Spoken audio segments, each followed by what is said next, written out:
Well, the business actually started in 1863. Okay.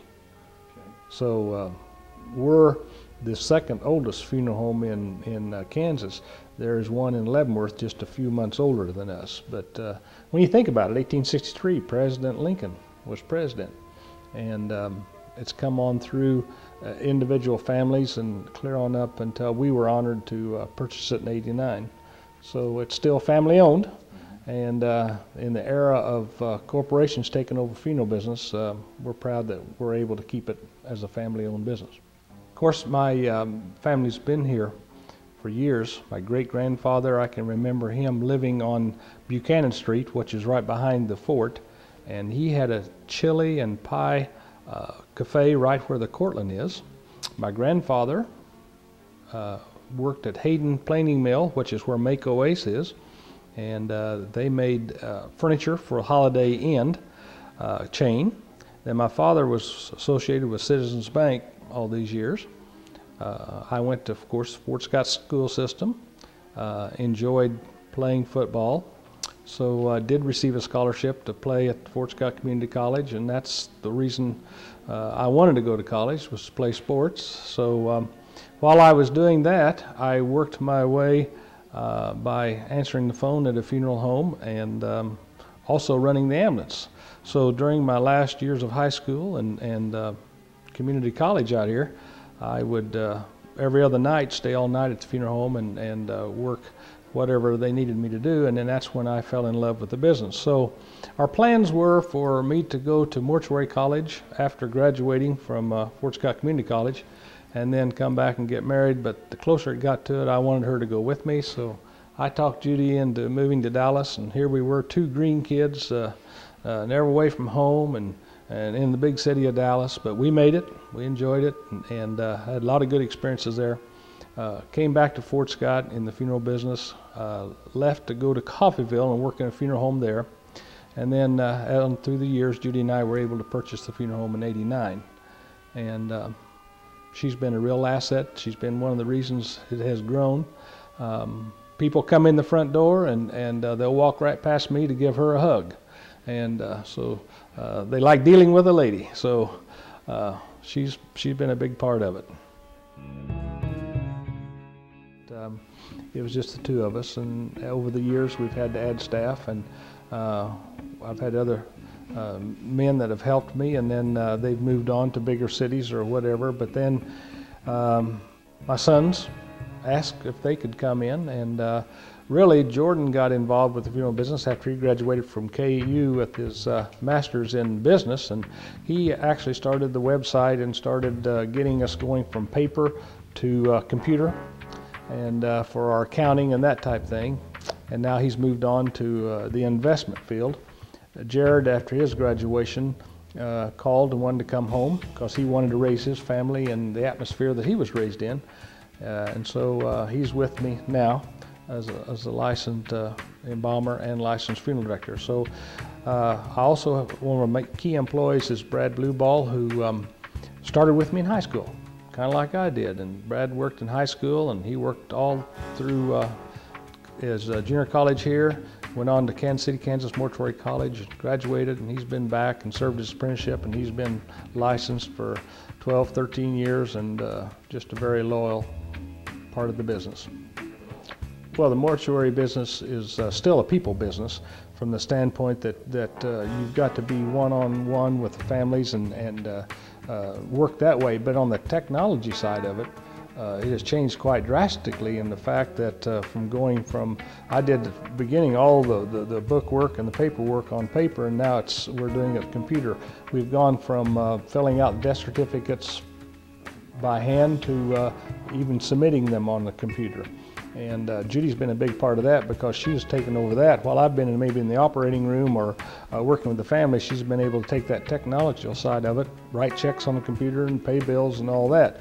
And as the future, of course, in our business, we've seen it go from maybe displaying a few photographs on a table to now we're able to scan those and put them on our digital screens in the chapel and in the foyer so people can see a life picture of their family. And so technology, every day we get new ideas, new things come in, and some of them you accept. Some of them, you know, you think's way out in left field, but it's constantly changing. And I don't know what the future holds, but there'll still always be life, there'll still always be death, and there'll still always be a need of the one-on-one relationship. In the funeral business, you're called on to care for anybody that needs you.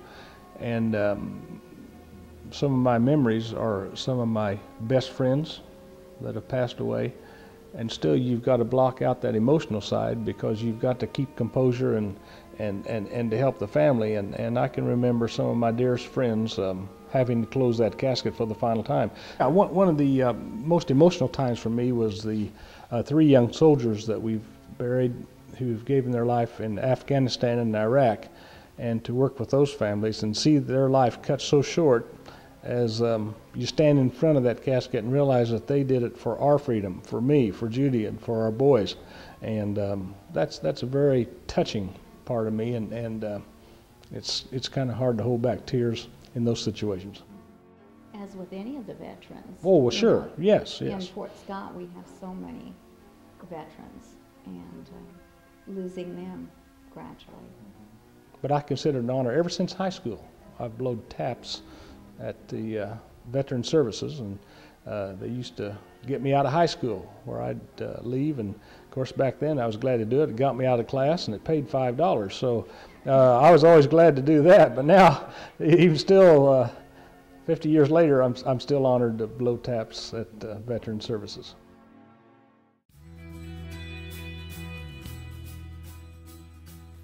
Well, for me, of course, it's family.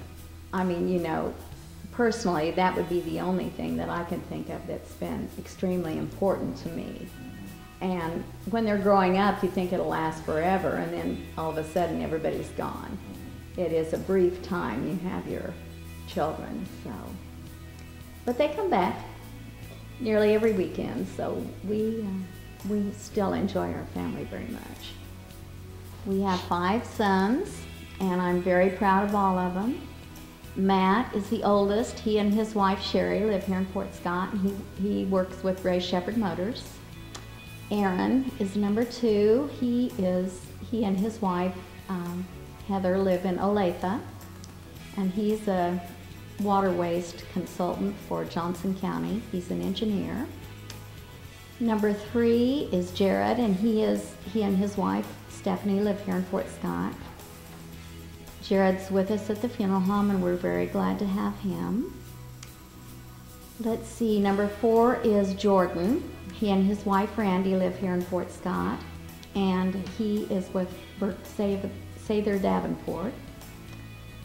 And Luke and his wife Sherry live in Pittsburgh, and he is a teacher coach at Cherokee or Southeast.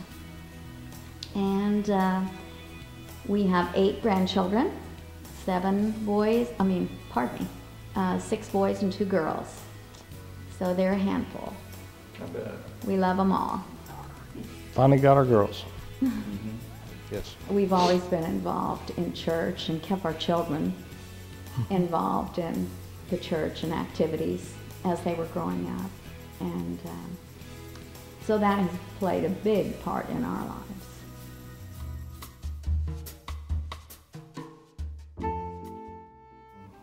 Whenever asked, we've tried to help out in various ways, through whether it be chamber or whether it be the prayer breakfast, and we want to mention it because we're proud of that fact, and the fact that when we first started at the first prayer breakfast, Judy cooked all the food and we carried it out, and the next year she supplied most of it, and it's gotten so big now that of course we still sponsor the prayer breakfast, but we're glad to do it, but it's cooked by somebody else and served by somebody else now. But there's other things in the community, and of course through church, I've been fortunate, not right now, but for the past 25 years I've been music director, and that's been an important part of my life, teaching Sunday school, and she's been active in all those church activities and things. But just giving back to the community, no matter where or wherever you're asked, has been very important, whether it be on the Community College Endowment Board, the Mercy Foundation, and so many things that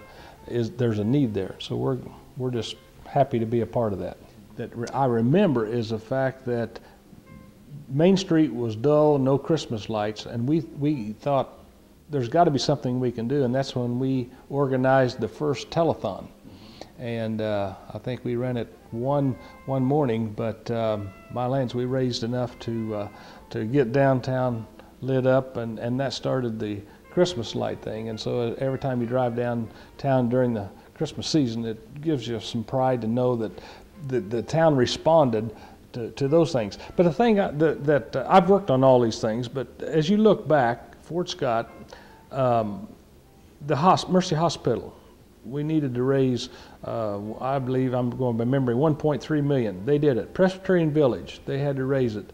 The Fort Scott New Fine Arts Center, 7.5, and then we've got 6.3 of that. Anytime it's been, has to do with school or health care, Fort Scott rises to the occasion. And I'm proud of Fort Scott for that. And that's why it makes it a good place to live, a good place to raise kids.